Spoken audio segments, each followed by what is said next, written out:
Coming up next, Sitting at 30 takes you downtown for the weekly luncheon meeting of the City Club of Portland. Live weekly coverage of City Club is produced through the facilities of Portland Cable Access. Now we join the City Club for this week's program.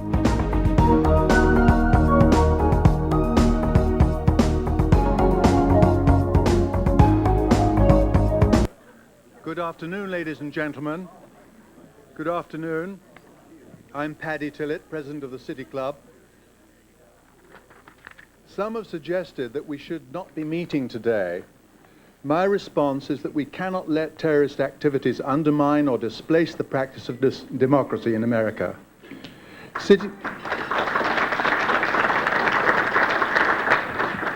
City Club discourse is about the civilized and civilizing aspects of our society, and our commitment to them is all the more important in the light of this week's tragedy. So to honor those who've suffered and to do honor to the values that have made our country great, I welcome you all to this City Club Friday Forum. Today we focus on renewable energy sources for the Pacific Northwest with Peggy Fowler, President and CEO of Portland General Electric, with Rachel Shimshak, Director of the Renewable Northwest Project, and Brett Wilcox, CEO of Goldendale Northwest Aluminum. Before we begin today's program, I want to correct an error in this week's bulletin. We stated that one of the largest wind facilities in the West is being developed by Energy Northwest.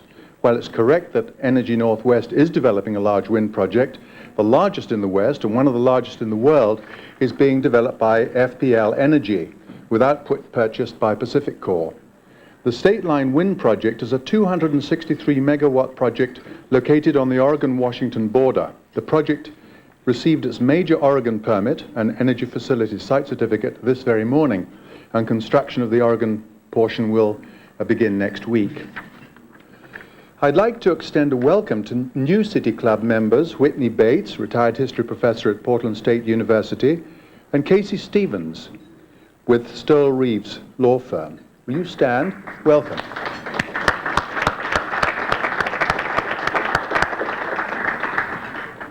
Join us next Friday, September the 21st, for a program focusing on the status of civic life and its future from the perspective of three Generation Xers.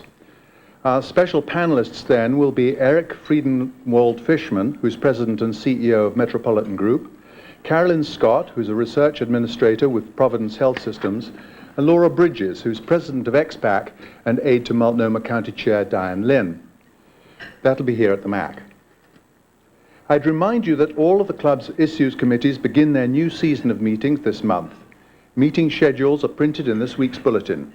If you have questions about how to get involved, please call the club office. Now's the time to join and get in on the planning for the year's activities.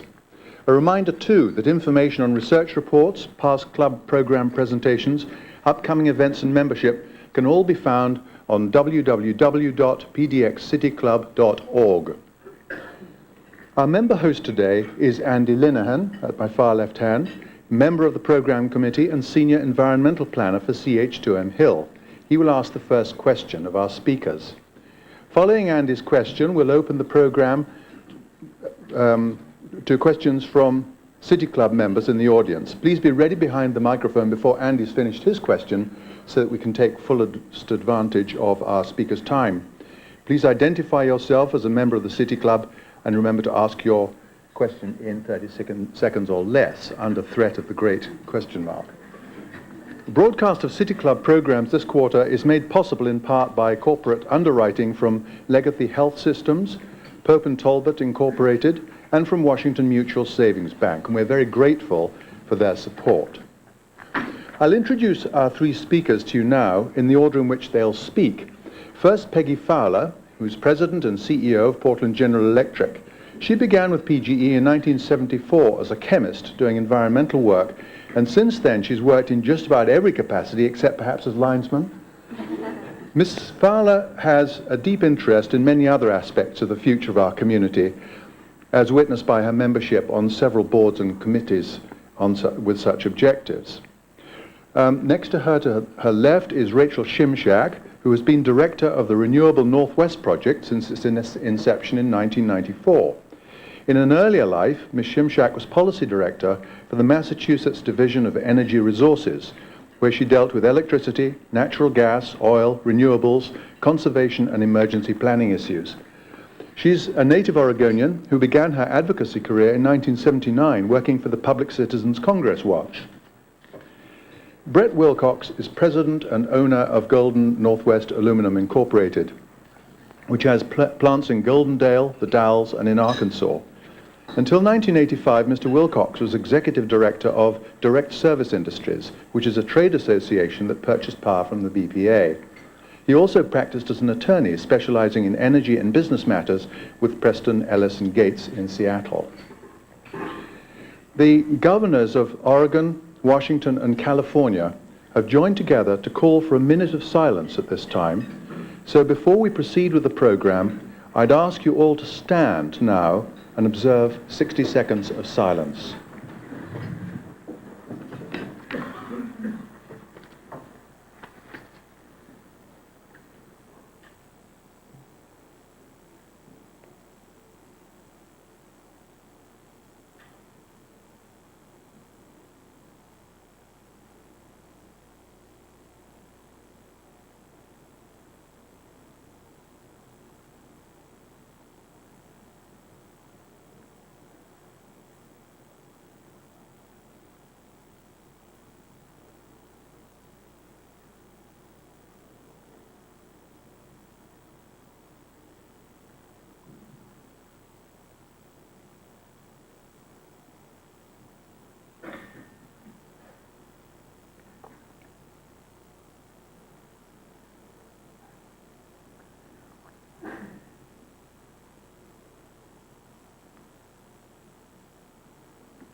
Thank you. Turning now to our panel, what are the prospects for renewable energy in the Northwest? Please welcome Peggy Fowler, Rachel Shimshak, and Brett Wilcox.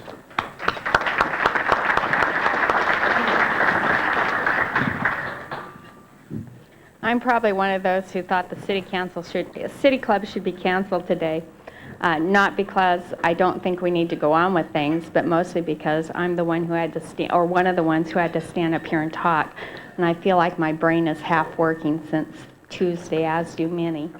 I'm very grateful I live in America. I'm also very grateful I wasn't in New York, and that I don't have immediate family or friends that have been lost. But I think all of us realize how our lives and the lives of many Americans have been changed, and it's going to take a while to process some of it. So it's good to get together and support each other, though, so I'll see if I can't talk about renewables. And I'm always happy to share what PGE is doing on some of the things. And I want to talk to you about what we're doing about renewable power. But I want to do that in the context of our power supply portfolio, the current energy crunch that's going on, and really the uncertain and the changing energy industry around us. First, let me talk about what we're doing in regard to renewables. We're not a developer of wind power. We're a purchaser of wind power, and we purchase wind power for our customers. We have a 30-year contract to purchase energy, wind power, 100% of the output from the Van Sickle Ridge wind farm, which is up near Pendleton. That's about 25 megawatts. We have a contract with Bonneville Power to purchase about 14 megawatts, and that's from a site yet to be developed, although it may come from state line as it moves forward.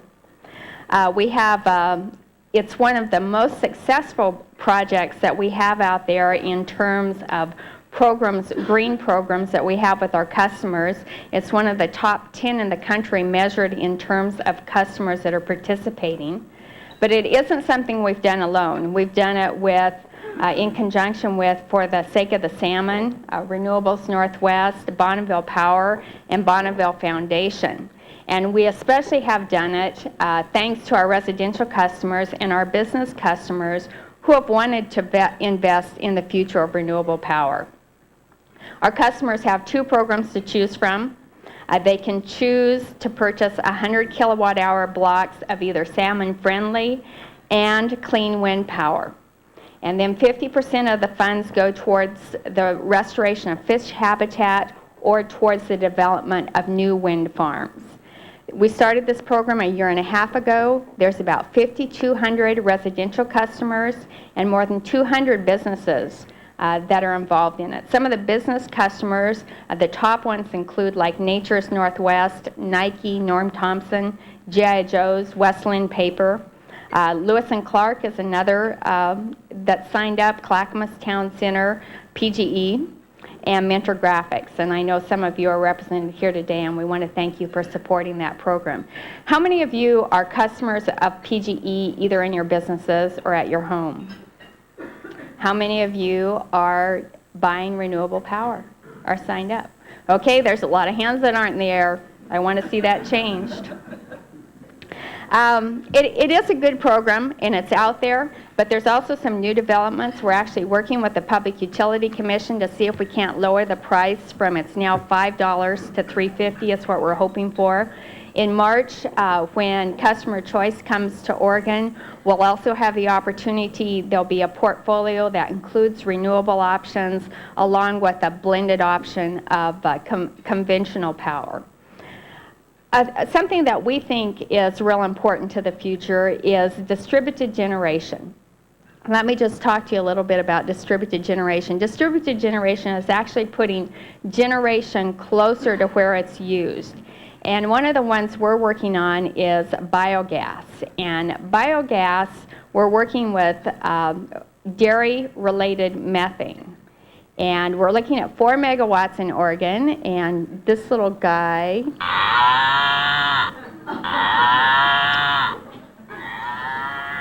is a good example of what we're talking about. We're converting waste energy.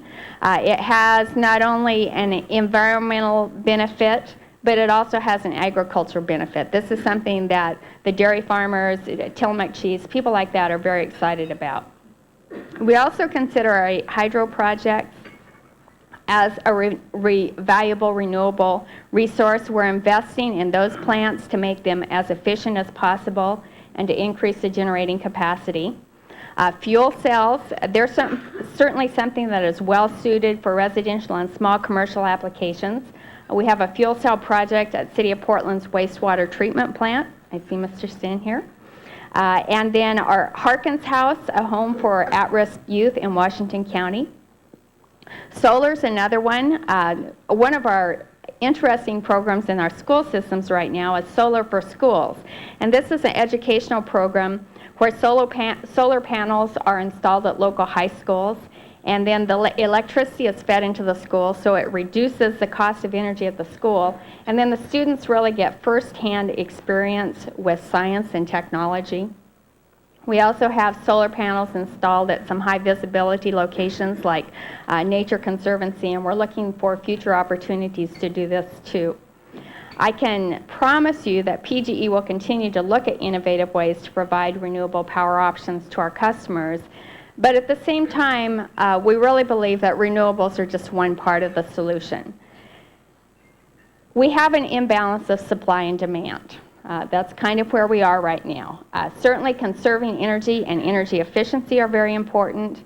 We also need to develop new capacity.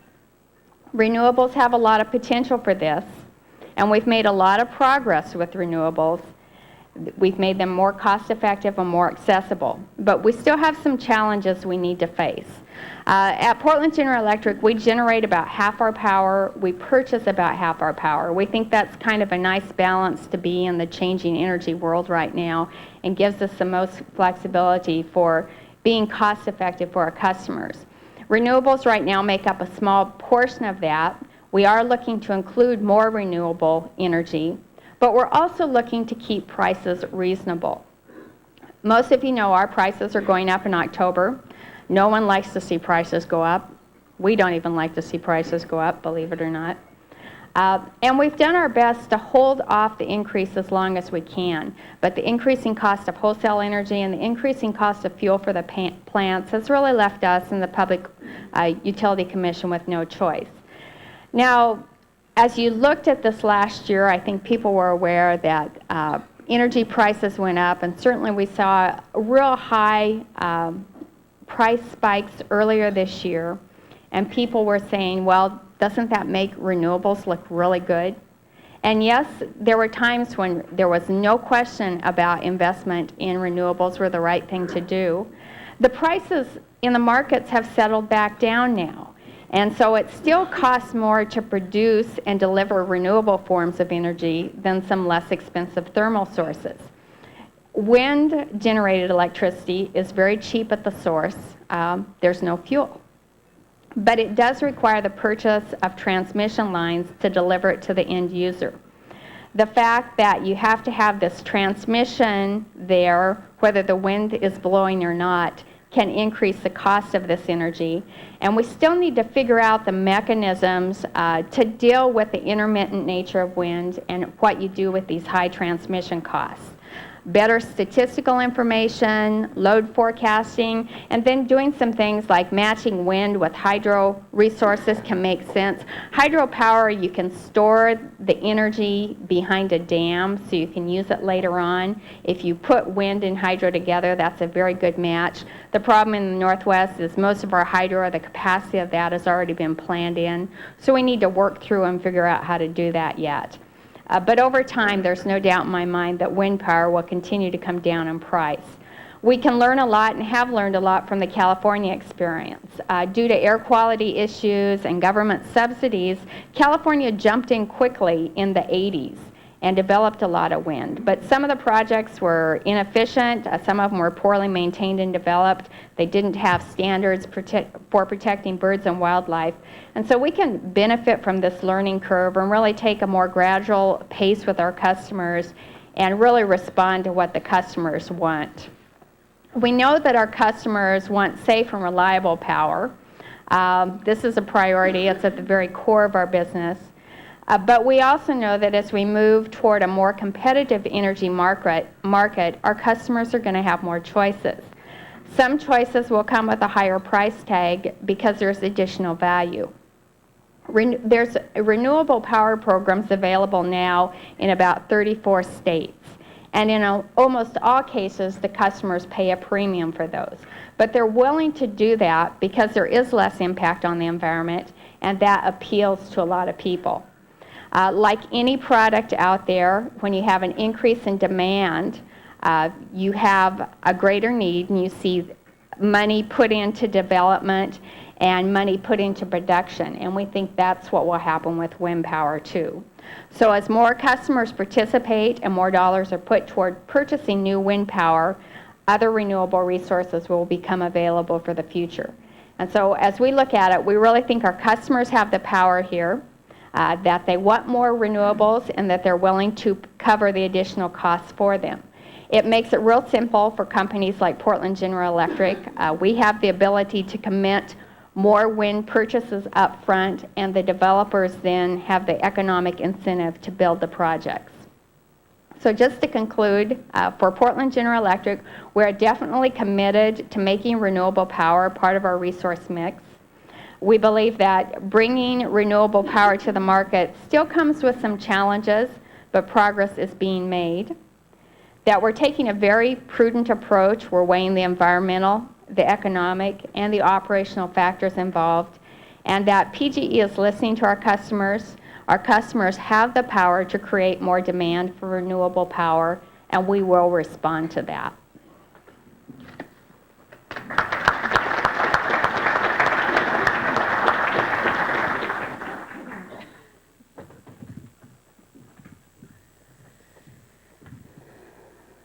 Good afternoon, everybody. Thanks for showing up on a day like today. I'm Rachel Shimshak. I'm going to try to distract you for a few minutes from some of the rest of the stuff that's been going on this week.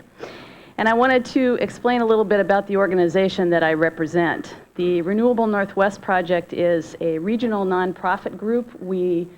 We support and promote solar, wind, and geothermal resources throughout the 4 states of the Northwest: Oregon, Washington, Idaho, and Montana. Our membership is a little different from your average nonprofit group. We have conservation groups and environmental organizations who are members. We also have energy companies who are members, the people who either market these renewable resources or build them directly. And we try to work together To make good projects happen, we work with policymakers, we work with utilities like PGE, and we work directly with customers like Brett Wilcox. Today I want to talk to you about the potential for new renewable energy resources in the Northwest. I want to list for you some of the activities that are going on with development in the region, and then I want to talk about what's at stake if we miss the opportunity that we have today to develop renewables. I want to start just with the basics. We consider renewable resources defined as those resources that are naturally occurring and inexhaustible. We're lucky in the Northwest. We are blessed with a tremendous potential for new renewables. Certainly in the 1930s, we began developing our vast resources of hydro, and that's what our energy system is based on, and that's what has fueled our economy these years. We also have an incredible amount of wind potential, solar potential, and geothermal potential. In fact, Montana alone has enough wind potential to supply 15% of the whole United States energy usage. In Oregon, once you get over the mountains, you got a lot of solar potential, and for anybody who's visited Klamath Falls and places in the Cascades, you know about our geothermal potential. The benefits of renewables are many. Renewables don't have the same kind of air, water, and land pollution impacts of fossil fuels. In fact, they have no fuel costs, so they help keep rates stable for the long term. Indigenous resources like these also help keep good-paying jobs in the region instead of sending those hard-earned dollars across the border to pay for fuel. And renewables like wind can also be built really quickly. In some cases, 6 months after the permit is obtained to when they're in the ground and operating. To understand the importance of new renewables, you really have to look at the mix of energy resources that we use today in the Northwest. And as I mentioned before, over half the power that we consume comes from hydro. Most people think all of our power comes from hydro, but that is not true. What most people don't realize that is a full 40% of the resources that we consume in the region come from fossil fuels. And it turns out that most of those fossil fuels are coal. And in fact, the electricity industry in the country produces more air pollution than any other industrial process. So if we have all this clean energy potential, how come we're not developing more renewables? Renewables have two classic market barriers. One is that if you're going to build a new renewable project, all the costs are in the capital to put the project in the ground. And then once you have the project in the ground, there's no fuel costs, so they're very cheap over the long term.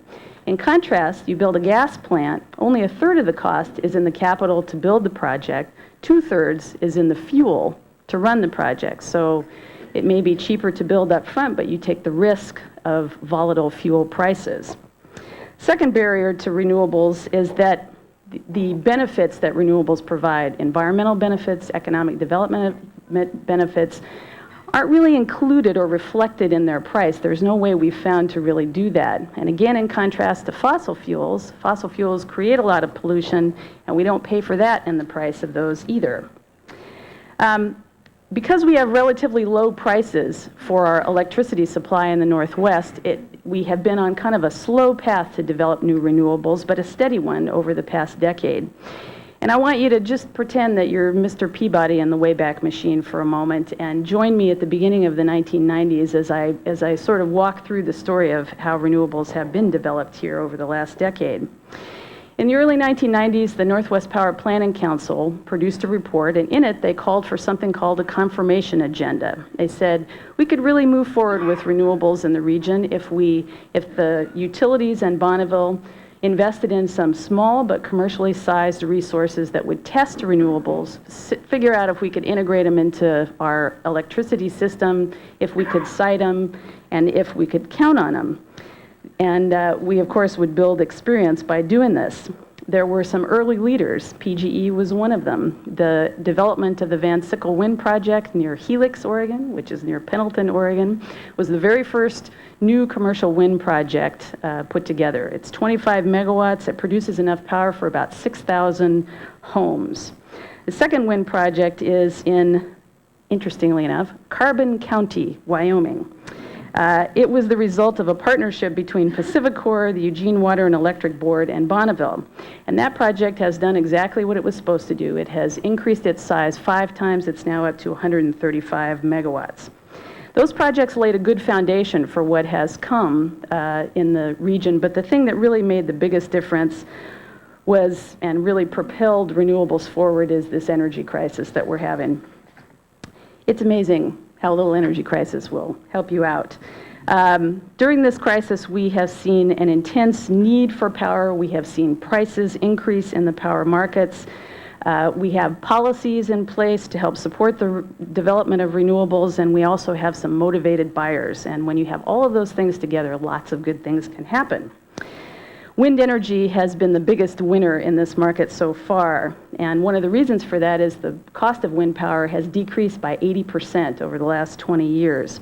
The turbines are more environmentally responsible and more efficient, and I think we're all smarter about where we try to site these projects to avoid their adverse impact on birds. Plus, as I mentioned before, wind can be built pretty quickly, in 6 months or less after a permit has been obtained. And that's a pretty important element if you're in a crisis of supply and you need supply very quickly. The Northwest is also a perfect home for wind because of the presence of the hydro system. As Peggy mentioned, wind is an intermittent resource, doesn't blow all the time, doesn't generate all the time, and you need to pair it with a resource that can be stored like the hydro system. So it makes a perfectly clean kilowatt hour. But there are two other players that have really played a major role in moving things forward in the region. One of them is Bonneville. Faced with their need for an additional 3,000 megawatts to meet the needs of their customer utilities, Bonneville recently conducted a very bold request for proposals. They asked if there were 1,000 megawatts of wind out there to serve customers, and the market really responded with a vengeance. Bonneville received over 2,600 megawatts of wind project proposals in response to their request. They've chosen to move forward with about 830 megawatts of those proposals, added to their 400 that they're already doing with wind and geothermal. The mere presence of their RFP brought a lot of market activity to the region, and I think all of that market activity will result in better projects and better prices. And in an unexpected but far-sighted move, Pacific Power Marketing, the unregulated subsidiary of PacifiCorp, really shocked the region by announcing last fall that they would buy the entire output of the State Line Wind Project, 263 megawatts. PPM has since indicated their intention to purchase between 1,000 and 2,000 megawatts of additional wind over the next couple of years. I think they stepped forward recognizing that the economies of wind are good, that their customers consistently say they want renewables, and when you produce a renewable kilowatt hour, you're producing more than just energy, you're producing a lot of value. And as marketers, they know that people will differentiate a green kilowatt hour from a brown kilowatt hour. State Line will be the largest wind project in the West when it is completed at the end of this year. I call this the anchor tenant of the region because it's really the thing that has shown people that you can develop wind in large quantities here. Aside from these two companies playing a role, we have an incredibly diverse set of sponsors of these projects, and I just want to mention a few. Brett Wilcox here, an unlikely suspect, who owns two aluminum companies, is planning to develop wind for his company's needs. The Blackfeet tribe in Montana are working with Seawest, a developer, to develop the first wind project on tribal lands. And we mentioned before that Energy Northwest, which owns the region's only nuclear power plant, is also developing wind. So this gives me hope. In addition to the environmental benefits of renewables and wind in particular, there's also a pretty substantial list of economic development benefits. A lot of these wind projects are located on private farmland in eastern Oregon and eastern Washington, and the farmers on whose land the wind turbines reside actually make money for each turbine that is on their land. And Royal Raymond, who's one of the landowners who has the turbines for PGE's Van Sickle project on his land, says that his only complaint is that he doesn't have more turbines. He calls it sort of a second crop for him and something that's helping him stay in the farming business.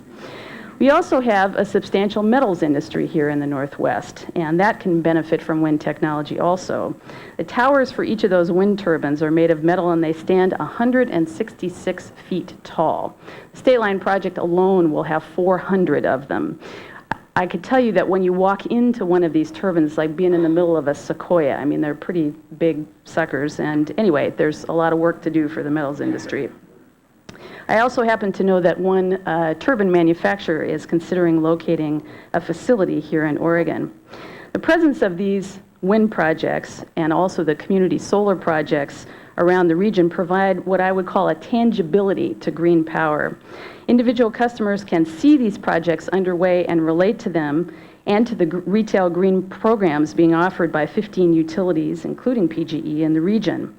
Over 80% of the customers in Oregon can currently choose to purchase a renewable product from their local utility, and a growing number of residential and commercial customers, including the Port of Portland, the City of Portland, Multnomah County, Columbia Steel, Rejuvenation's House Parts, and others, are beginning to understand that where their power comes from matters, and they are going green.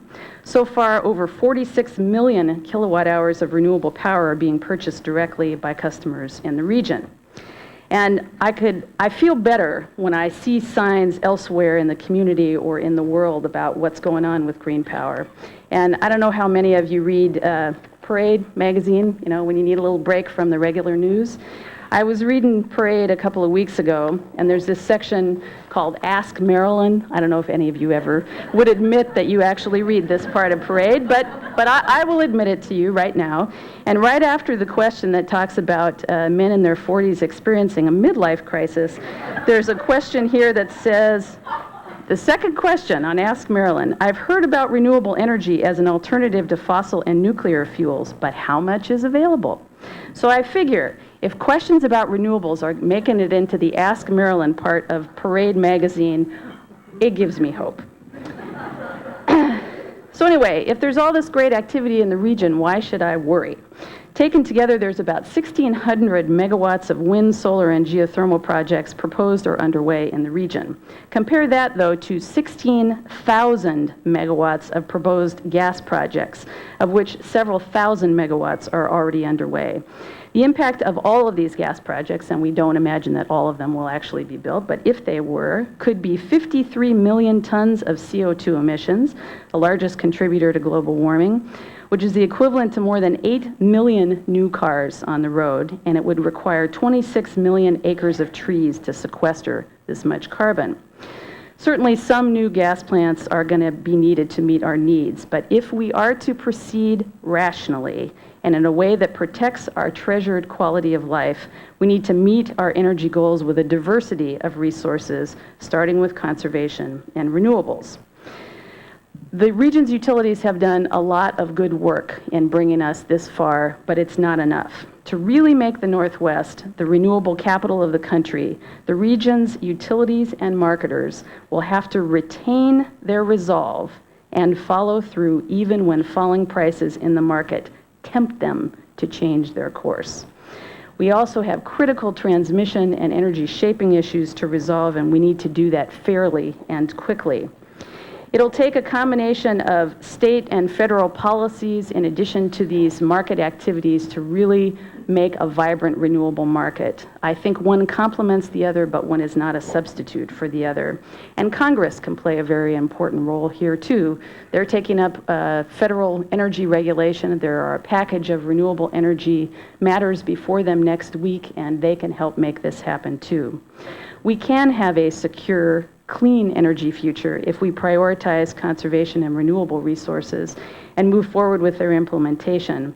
Bonneville, the region's energy companies, elected officials, and every one of you who has the opportunity to choose a green energy product directly are critical to achieving our renewable potential.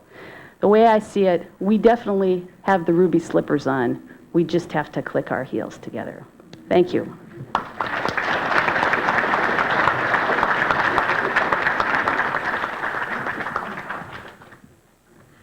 It's great to see so many good friends, especially during such a terrible and trying week. Rachel's going to kill me for this, but I asked her what I should say. I'll just read the email.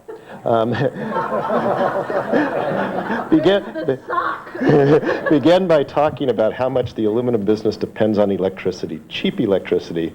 You were a skeptic about renewables. Then we had a crisis and you discovered the benefits of wind. Consider it like going to an AA meeting. Once I was a cheap energy aholic. I still like cheap power, but now I understand the benefits of wind. So, I'm done, Rachel. Thank you very much.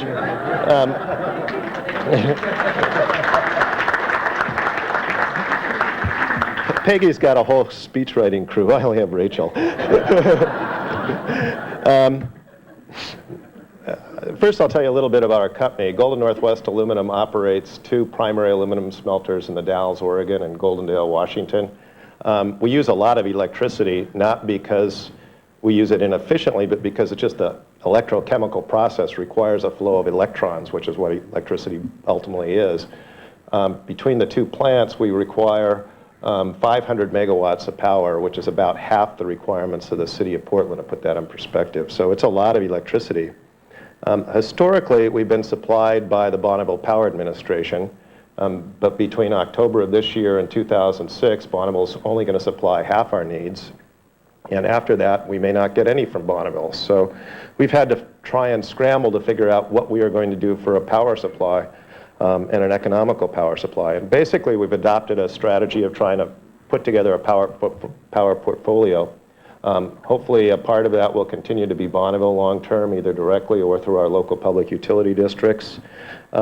We also are developing some gas-fired power plants, one on the Goldendale smelter side and one next to the PGE Beaver plant in Clatskanie, Oregon. And so gas is also a very important part of our long-term energy portfolio. But I, as Rachel said, have become a true believer in wind. We are developing some significant wind projects. Our initial project's a 24 megawatt project near the old town of Klondike in Sherman County. We expect to get our final approvals and permits next week, actually. And assuming all goes well, we will break ground October 8th and have the plants, the wind turbines, 16 1.5 megawatt turbines up and running by the end of the year. So very fast track. You can do it in 3 months if you want. That site is expandable to up to 200 megawatts probably. And we have already signed leases or letter of intents for some other sites. So theoretically, we could do as many as 600 to 1,000 megawatts of total wind capacity. That's not average energy. That's plant capacity at peak. So we see ourselves as being a very large wind developer and user. And the one thing I think that might help people understand is why? Why are we, what's the role of wind in our energy portfolio? Because when you think about it, our load is 100% firm. Most loads go up and down.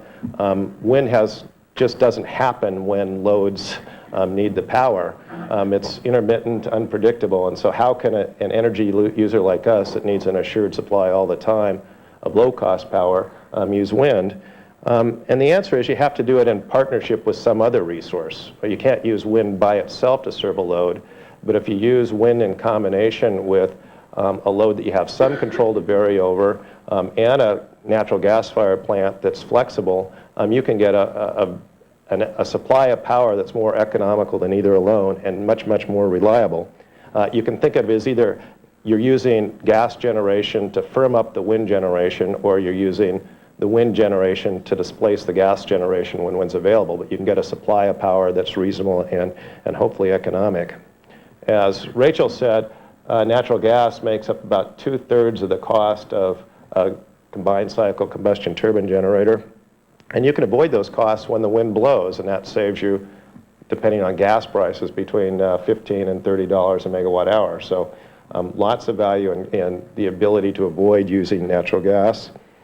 Wind also obviously is a hedge against gas prices. You know, gas goes up and down. Last year it got to as high as $18 per MMBTU, and if you have wind, obviously you have a stable fixed price that doesn't depend upon the price of natural gas, so it's a very good hedge. In our case, it also works very well with an interruptible load, because while we're a flat load that operates 100% of the time.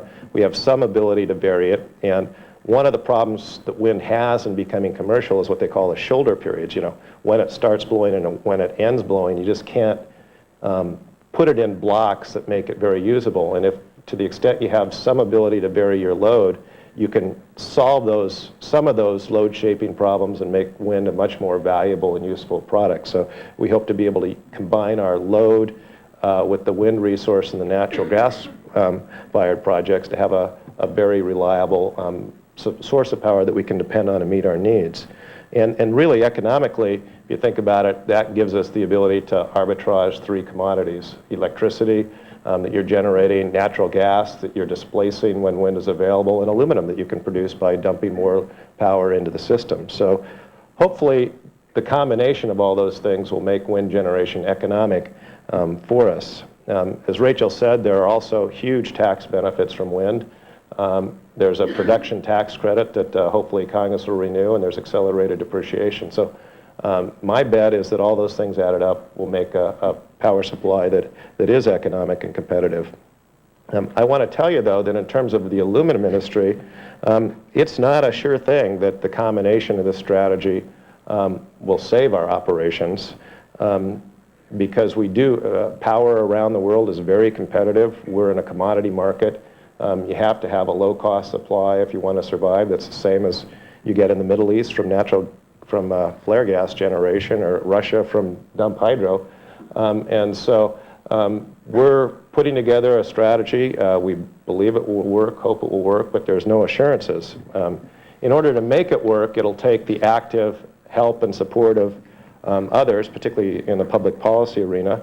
BPA has to provide some sort of base supply of power supply, whether through the local PUDs or directly.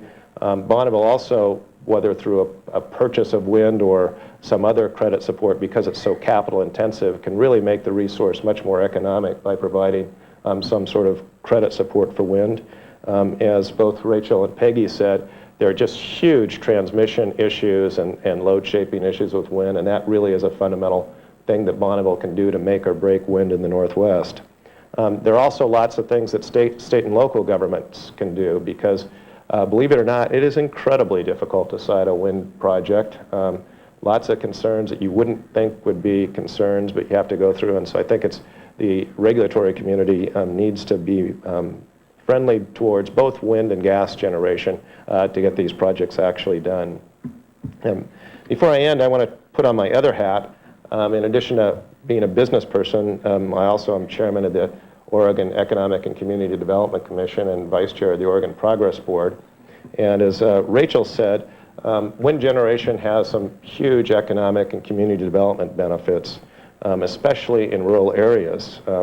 Wheat and agricultural prices are down. Wind provides excellent supplemental revenue that in a lot of cases exceeds the primary revenue from farming for farmers. And so it's very beneficial to those people that are fortunate enough to have that unexploited resource on their property. But it also is a huge tax base. You know, each megawatt of wind generation basically is $1 million capital investment. So you take a 200 megawatt project in Sherman County, that's a $200 million increase in their tax base. And you can imagine what that does in a county like Sherman County.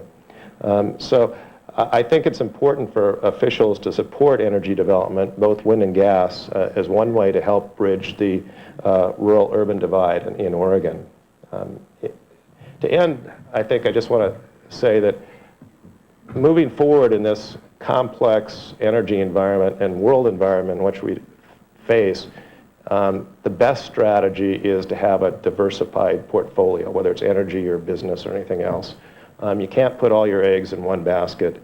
And I think having a significant renewable portfolio not only makes good environmental sense, but long-term will make very good economic sense. Thanks.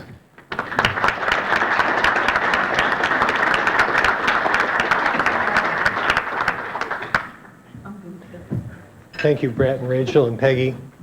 As a number of speakers have noted today, this morning the Oregon Energy Facility Siting Council issued the site certificate for the State Line Wind Project. which will be one of the largest wind projects in the world, and certainly the largest in the Pacific Northwest. I think in a week when we've had so much sorrow and so much of a challenge to our nation as a nation that functions and produces good for our citizens, it's good to see these little points of hope. And I think that having a new wind project is also something that will be very positive for the region. The site certificate for the State Line Wind Project was granted after literally some years of environmental studies and many months of really arduous negotiations with various state agencies of the state of Oregon. My work involves me in permitting both gas and wind projects, and I know that as it stands now, gas-fired energy projects can be sited in Oregon more rapidly and with fewer hurdles than can major wind projects. And so my question, I think this is primarily directed to Rachel, but others may have some comments on this, is what's your sense of the regulatory environment, particularly on the environmental permitting side, for supporting wind in Oregon? Well, you're probably, is this on? Do I have to do anything else? It has been a very interesting road to watch the State Line Wind Project walk through the regulatory doors that it's had to in order to receive a permit. I would say that the state of Oregon, as a general matter, has a very positive policy towards the development of clean energy resources and renewables in particular. I wouldn't say that that necessarily translates down to the agencies that have the responsibility for participating in reviewing these. And, you know, I think that it's sort of a work in progress. This was the first major wind project that the region actually had to focus in on, and I think all of us have learned a lot through this process, and I'm hoping that we'll continue to learn and really focus the process on questions that are relevant to renewables.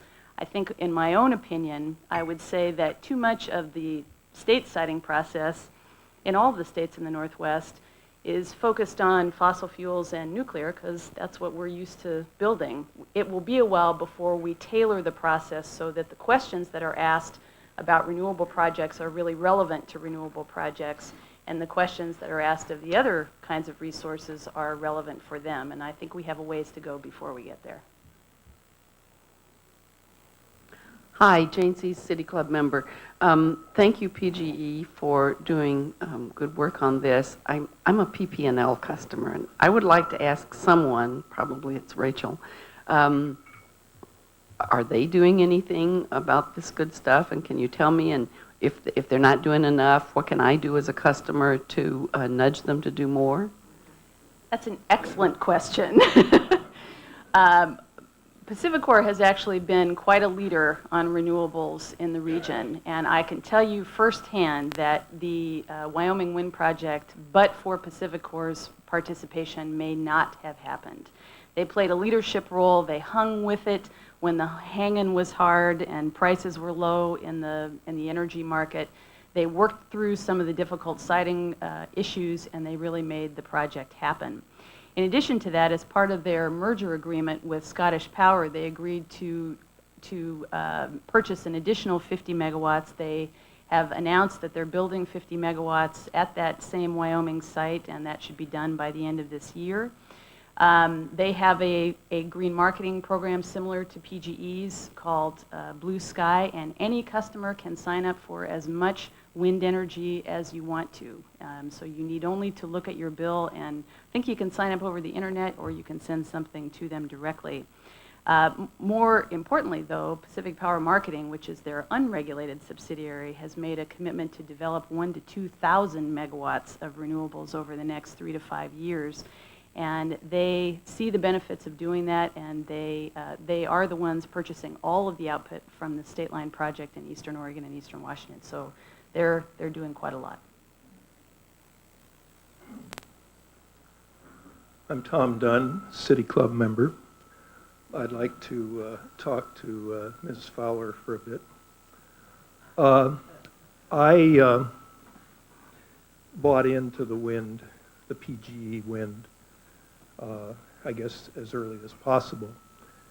But I'm a little confused, and this may just, I may end up embarrassing myself here, but So far as I can tell, I'm making a charitable contribution to PGE every time I add $10 on top of my electricity bill. If I'm right about that, and that's my first question, am I making a charitable contribution? Then if I am, why don't you give me the usual kind of documentation that I can use in April 15th to get a benefit for charitable contribution? Don't get me wrong, I'm a very charitable guy. I stand eye to eye on a relative basis with anybody in this room in terms of charity. But I want you to do it proper. If it is charity, if it isn't charity, then explain to me what it is. That money you give to us actually does go to develop new wind projects. It goes into new wind projects, and it's all accounted for and used that way. Well, then it's a charitable contribution, because I'm not getting any benefit in my bill from it. You're getting the benefit of renewable energy, of wind power from it. But compared to a guy who uses the same amount of energy as me and doesn't kick in the $10, what is the difference? Doesn't that sound like charitable to you?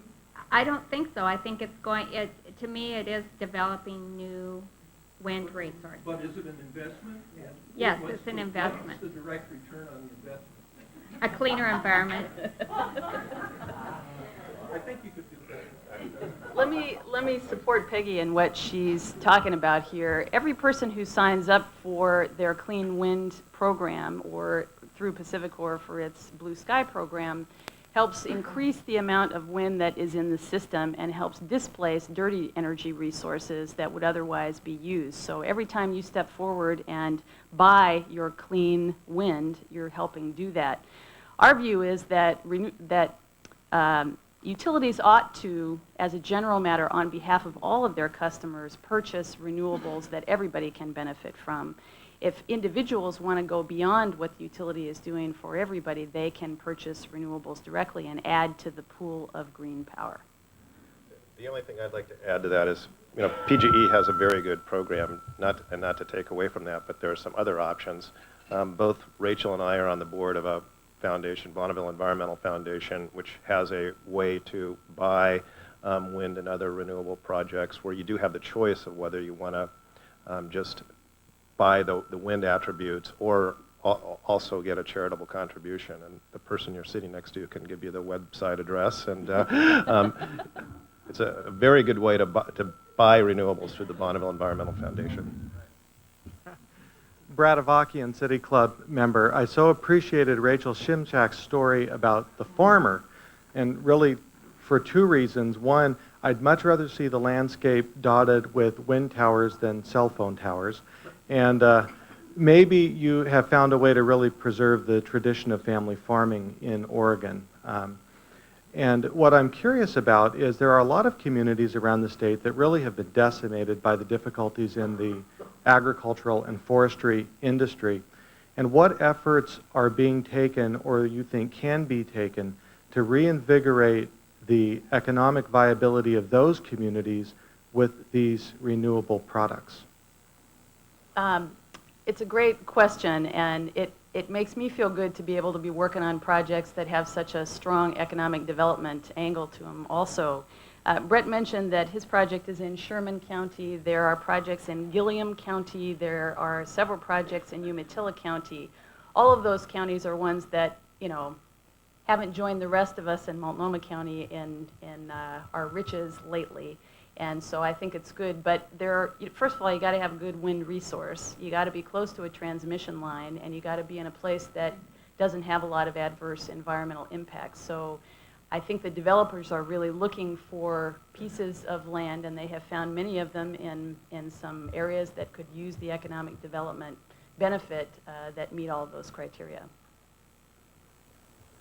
Bill Savage, City Club member. Rachel, could you comment on, we've been talking about wind, can you talk about other renewable power sources? And as hydro is a part of that, is that a possibility now with our concern about the salmon? Our organization doesn't actually work on hydro resources. We consider them a mature technology that people know how to do. Wind, solar, and geothermal is where we're trying to focus our efforts because we have a great potential for those resources and they haven't been very well developed. There is a geothermal project that all of us have, many of us, have worked on just south of the Oregon border in the Glass Mountain area. And there are quite a few what we call community solar projects. The obvious one that the Bonneville Environmental Foundation also participated with is in Ashland, Oregon. So next time you guys go to the Shakespeare Festival, when you buy your tickets, look on top of the ticket building there and you'll see a bunch of solar PVs. There are 4 institutional outfits there, the Civic Center, the police station, the Shakespeare Festival, and Southern Oregon College that are all sponsoring solar collectors on their roofs. The city then put together a retail green marketing program, and people in the city can see the resource they're contributing to. They pay a little extra on their bill, and they support their own green power that their own community uses. So that's what we call a community solar program. There's one in Ashland. There's one in Orcas Island that was just celebrated yesterday? Today. Okay, today. There's a whole fleet of them in Montana. There will be, even the Energy Northwest people are getting into the solar biz, and they're building a 50 kilowatt solar system on the site of the nuke there, so it'd be a great visual when they get it done. Hi, Chris Smith, club member, and I guess if I follow Tom's logic, I should be claiming a tax deduction for the catalytic converter on my car. But my question is, sort of putting this all in perspective, how far can we go with wind? I assume we can't site it anywhere. I heard it works on farms, and I think ranch land is another candidate. How much of it could we build, and what percentage of the region's energy needs could that potentially fulfill in the long term? I think there's a tremendous opportunity. We don't know all the places it can be sited, but there are tens of thousands of megawatts of potential of wind in the region, Montana being the best resource area, but having the least amount of transmission to get it anywhere. There is terrific solar potential and there's terrific geothermal potential. The only break on how much we do is policymakers and customers and utilities. So the more you guys speak up and choose your green option and tell your utility you want them to buy more renewables for everybody who's a utility customer, the more of it we will have, because it's, it follows demand. I'm Steve Shell, a member. I'm involved with the Oregon Energy Trust that's newly created. We anticipate receiving part of the 3% money that's associated with the public purpose that will be aspect of the deregulation or restructuring bill. It'll become available March 1st. We've set a goal of 15% in renewables, 15% of our energy in renewables within 10 years. I'm wondering if the three of you can suggest to us basically how the money should best be spent in order to achieve that objective. Go ahead. Okay.